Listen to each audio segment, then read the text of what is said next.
Bonjour à tous, voici le début d'un nouveau chapitre consacré à la liaison covalente et au modèle de Lewis. Gilbert Newton Lewis est à l'origine d'un modèle qui date du début du XXe siècle, qui explique pourquoi les atomes s'associent entre eux pour former des molécules. C'est au niveau de leur structure électronique une façon d'atteindre une structure plus stable. Première possibilité, chaque atome apporte un électron. Ainsi, on connaît la stabilité de la molécule de dihydrogène par rapport à l'hydrogène atomique qui est moins stable. Chaque atome d'hydrogène apporte un électron, un S1, qu'on peut schématiser comme ceci. Eh bien, la structure de la molécule sera notée en notation de Lewis, comme ceci, avec un trait entre chaque hydrogène. Historiquement, Lewis avait commencé par noter, comme ceci, un point pour chaque électron, ce qu'on remplace en notation moderne, par un trait qui symbolise un doublet de liaison électronique, donc une liaison covalente. La deuxième possibilité pour former une liaison covalente, on la rencontre avec des espèces un petit peu particulières qui vont pouvoir faire des liaisons covalentes datives, ou dites aussi liaisons de coordination. C'est si un des atomes a à sa disposition un doublet électronique qui est plutôt disponible, on va appeler cette espèce A une base de Lewis, parce que c'est une espèce qui est donneuse d'électrons, et inversement, il y a certains atomes qui ont des orbitales vides, qui seront dits acides de Lewis, puisqu'ils ont une case vide, une orbitale vide. Eh bien, il y a partage à ce moment-là des deux électrons pour former aussi une liaison. C'est une liaison totalement identique à une liaison covalente classique, simplement elle ne s'est pas formée de la même façon. Quelle est la règle qui préside à la stabilité des molécules? Eh bien, dans une molécule, les atomes se sont associés pour que chacun possède un environnement qui correspond à une structure électronique stable. Pour n égale 1, c'est extrêmement simple. Une couche de valence pleine, c'est par exemple l'atome d'hélium, lui, il est relativement stable, il a une couche de valence pleine. Eh bien, ça explique bien que l'atome d'hydrogène, lorsqu'il est avec une structure 1s1, s'associe à un autre atome d'hydrogène, qui lui est aussi 1s1. De ce fait-là, chaque atome d'hydrogène a dans son voisinage non pas un électron, mais deux.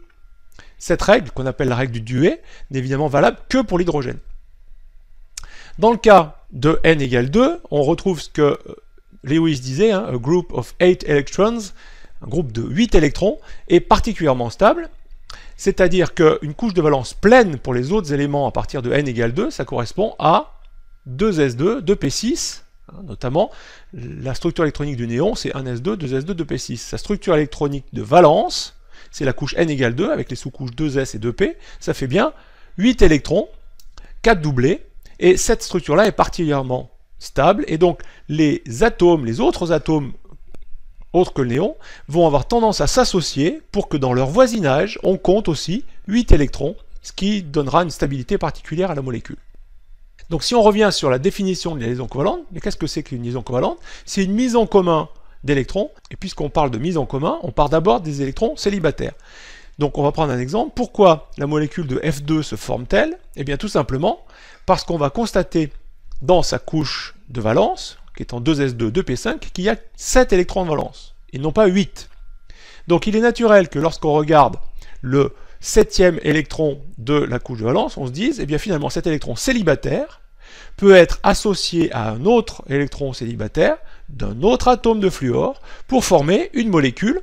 On aura liaison covalente par mise en commun des deux électrons célibataires du fluor avec une notation de Lewis qui reprendra la totalité des électrons de valence, à savoir une liaison qui est matérialisée ici, qui veut dire ces deux électrons-là sont partagés par les deux fluors, et puis évidemment il reste 3 doublés qui sont des doublés à parier sur chaque atome du fluor. Eux ils ne sont pas mis en commun, donc on va les représenter aussi dans la notation de Lewis, ce qui au final nous donne bien pour chaque atome de fluor l'idée que chaque atome de fluor a dans son voisinage 8 électrons.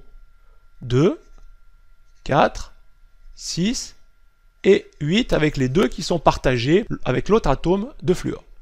Voilà un petit bonus, voilà comment on peut schématiser le partage des densités de probabilité électronique lorsqu'on a formation de la molécule de dioxygène. On verra que la molécule de dioxygène, sa notation de Lewis, c'est ceci. À suivre, comment dessiner à coup sûr des schémas de Lewis des molécules. Merci, à bientôt.